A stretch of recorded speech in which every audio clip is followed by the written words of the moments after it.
Assalamualaikum, welcome to my channel and welcome back to my channel.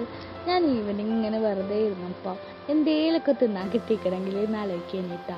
അപ്പോഴമ്മ ഇടയ്ക്ക് ഇങ്ങനെ പറയും, അംഗനവാടിയിൽ നിന്ന് കിട്ടൂലേ അമൃതം പൊടി, അതുകൊണ്ട് എന്തെങ്കിലുമൊക്കെ ഒന്ന് ഉണ്ടാക്കി നോക്കുകയെന്ന്. ഞാൻ വിചാരിച്ച് ഒരു കേക്ക് ഉണ്ടാക്കിയാലോ എന്ന്, ജസ്റ്റ് ഒന്ന് ട്രൈ ചെയ്ത് നോക്കാമല്ലോ.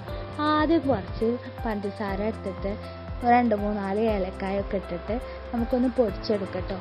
എനിക്ക് ഈ പൊടിച്ച പഞ്ചസാര ഭയങ്കര ഇഷ്ടമാണ് കേട്ടോ കഴിക്കാൻ. അതൊരു ഗ്ലൂക്കോസ് പൗഡറൊക്കെ കഴിക്കുന്ന ഒരു ഫീലാണ്. അതുകൊണ്ട് എനിക്ക് ഭയങ്കര ഇഷ്ടമാണ് കേട്ടോ അത് കഴിക്കാൻ. ഈ അമൃതം പൊടിയില്ലേ ഒരു മാസം തന്നെ 5-6 പാക്കൊക്കെ കിട്ടും കേട്ടോ. ഇത് മൊത്തത്തിലും നമ്മളെ മക്കൾ കഴിച്ച് തീർക്കൂലല്ലോ. അതുകൊണ്ടാണ് കേട്ടോ ഞാൻ അതുകൊണ്ടൊരു കേക്ക് ഉണ്ടാക്കാമെന്ന് വിചാരിച്ചത്. നമുക്ക് ഈ അമൃതം പൊടി ഒന്ന് തരിച്ചെടുക്കട്ടോ. ശരിക്കില്ലേ തരിക്കാന്നാണോ പറയല് അതോ അരിക്കാന്നാണോ പറയല്? പിന്നല്ലേ നമുക്ക് കുറച്ച് ബേക്കിംഗ് സോഡയും കൂടി തരിച്ചെടുക്കട്ടോ. ഈ ബേക്കിംഗ് സോഡയിൽ ചെറിയ ചെറിയ കട്ടകളൊക്കെ ഉണ്ടാവും, അതുകൊണ്ടാട്ടോ അത് തരിക്കുന്നത്. പിന്നെ അതൊക്കെ കുറച്ച് ഉപ്പും കൂടി ചേർക്കട്ടോ. പിന്നെ ഒരു പാത്രത്തേക്ക് ഒരു 2 മുട്ടയും കൂടെ പൊട്ടിച്ച് വയ്ക്കുക.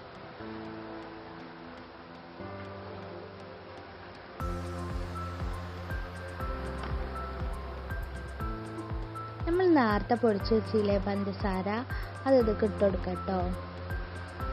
ഇവിടെ അല്ലേ ആർക്കും പഞ്ചസാര അത്ര വലിയ ഇഷ്ടമൊന്നുമില്ല, അതുകൊണ്ടാട്ടോ ഞാൻ കുറച്ച് പഞ്ചസാര ഇടണുള്ളൂ കേട്ടോ. എന്നിട്ട് അത് നന്നായിട്ട് മിക്സ് ചെയ്യും. ഈ ബീറ്ററൊക്കെ ഉണ്ടെങ്കിൽ നല്ല എളുപ്പമാട്ടോ, ബീറ്റർ നല്ലോണം ബീറ്റ് ചെയ്തെടുക്കാം. ഞാനിവിടെ ഹാൻഡ് വിസ്ക് കൊണ്ടാട്ടോ ബീറ്റ് ചെയ്യണത്. പിന്നെ നമ്മൾ നേരത്തെ തരിച്ച് വെച്ചില്ലേ അമൃതം പൊടി, അത് കുറച്ചായിട്ട് ഇതിലേക്ക് ചേർക്കട്ടോ.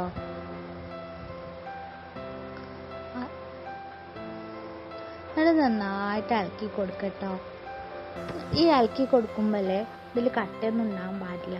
നമ്മൾ അമൃതം പൊടി ഫുള്ളായിട്ട് ഇടുകയാണെങ്കിൽ ഇടയിൽ കട്ടയൊക്കെ ഉണ്ടാവും, അതുകൊണ്ടാട്ടോ ഞാൻ കുറച്ചായിട്ട് ചേർക്കണത്.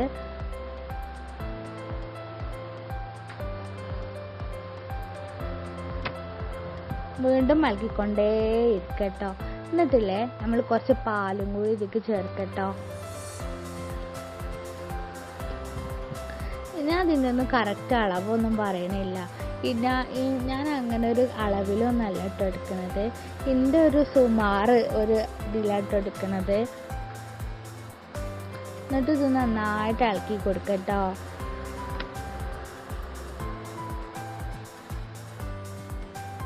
കേട്ടോ നല്ല തിക്കായിട്ട് നിൽക്കണില്ലേ. ഇനി ഇതിലേക്കില്ലേ കുറച്ച് സൺഫ്ലവർ ഓയിൽ ഒഴിക്കട്ടോ. നിങ്ങൾ കാണുമ്പോൾ വിചാരിക്കുന്നത് വെളിച്ചെണ്ണൻ്റെ ബോട്ടിലാണല്ലോ, പിന്നെ എന്താ സൺഫ്ലവർ ഓയിൽ എന്ന് പറയുന്നത്. ഇവിടെ വെളിച്ചെണ്ണൻ്റെ കുപ്പിയിലാണ് കേട്ടോ സൺഫ്ലവർ ഓയിൽ ആക്കി വെച്ചത്. എന്നിട്ട് നമ്മളതൊരു കുക്കർക്ക് ഒഴിച്ചു കൊടുക്കുക. കണ്ടില്ലേ, ഇനി നമ്മളിതില്ലേ ക്ലോസ് ചെയ്തിട്ട് അതിൻ്റെ വിസിലെടുത്ത് ഒഴിവാക്കണം കേട്ടോ. എന്നിട്ട് നമ്മൾ പഴയ ഒരു പാൻ എടുത്തിട്ട് ചൂടാക്കാൻ വെക്കുക. ഈ പാൻ നന്നായിട്ട് ചൂടായതിൻ്റെ ശേഷം മാത്രമേ നമ്മൾ അതിൻ്റെ മേലെ നമ്മൾ ഈ കുക്കർ വെക്കാൻ പാടുള്ളൂ കേട്ടോ. ഞാൻ കുറച്ച് കഴിഞ്ഞും തുറന്ന് നോക്കിയപ്പോൾ കണ്ടോ കുറച്ചൊക്കെ അയക്കണേ. ഒരു 30 മിനിറ്റ്സ് വെക്കണം കേട്ടോ ഇത് ഇങ്ങനെ. എന്നിട്ട് ഇതിപ്പോൾ നന്നായിട്ട് പൊന്തി വന്നിട്ടുണ്ട്. ഞാൻ എന്തിനാണ് പപ്പടക്കോല് കൊണ്ട് കുത്തിയത്? ഈ കേക്കിൻ്റെ ഉള്ളിൽ മാവൊന്നും വെന്തിട്ടില്ലെങ്കിലേ ഈ പപ്പടക്കോൽമ പോരും. അതിമ പോന്നിട്ടൊന്നുമില്ല ഇനി കേട്ടോ. കണ്ടോ എൻ്റെ കേക്ക് നല്ല സോഫ്റ്റായിട്ട് നിൽക്കുന്നത്. നമുക്കിതൊന്ന് കട്ട് ചെയ്ത് നോക്കാം.